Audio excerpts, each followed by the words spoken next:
everybody, here are my 5 tips and tricks for traveling around London on a budget. So at first glance, London seems pretty expensive. The British pound goes further than the US dollar. Don't make the mistake of equating them to 1 and 1. A little bit of rounding can really throw you off and make it seem like you're spending a lot less money than you actually are.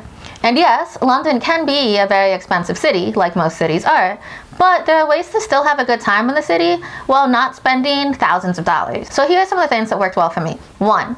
Volunteer in the city. London has a ton of events to volunteer at. You're not only helping the community, but you're meeting like-minded locals, learning about local initiatives, and they typically offer free food. So pretty much just win-win-win all around. Oftentimes after volunteering, I'll spend time with the people I met exploring the city and learning about their life.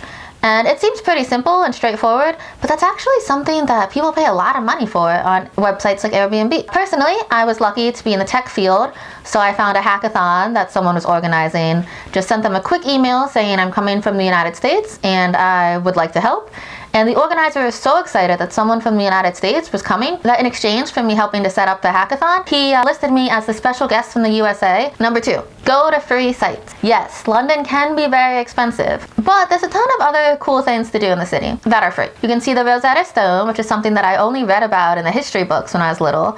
You can see tons of mummies and free museums. You can see the Greenwich timeline, and you can take a photo with the London Bridge, which is pretty much a must-do for most tourists. Plus, all of these things are more fun with the people that you met while volunteering. My 3rd tip is to watch your tube usage. Yes, it's public transportation, so for me, I was used to thinking, oh, it's pretty cheap, don't worry about it too much.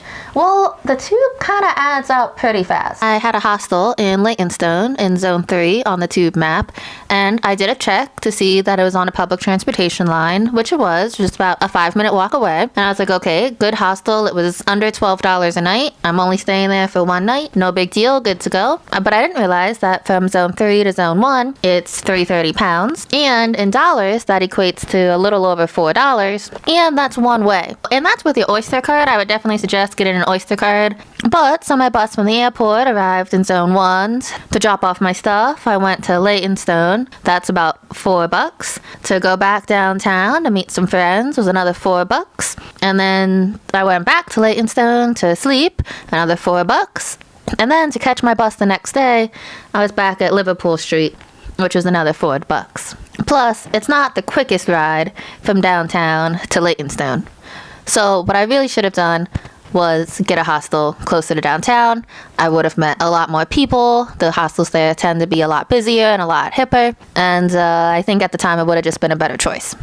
4, eat sandwiches. First off, sandwiches are probably one of the cheapest things that you'll be able to buy while you're out and about. I understand that food is a huge part about experiencing a new country and learning about the culture, but these sandwiches, for me, were actually pretty new too. So there's tuna and sweet corn. Why would you put corn and tuna? I don't know. Then there's tuna with cucumbers, and I really don't understand why you put cucumbers with tuna, but okay, it was decent. And then this is a standard classic sandwich platter from M&S. M&S is a pretty popular sandwich company. So it includes cheese and onion with mayonnaise, kind of odd. Prawn sandwich with mayonnaise. Didn't really know what prawns were, but basically it's shrimp. Chicken and bacon, which sounds pretty normal, but when you look at it, they also have cucumbers and mayonnaise on it. I really don't understand all these cucumbers and all this mayonnaise, but these sandwiches are pretty tasty.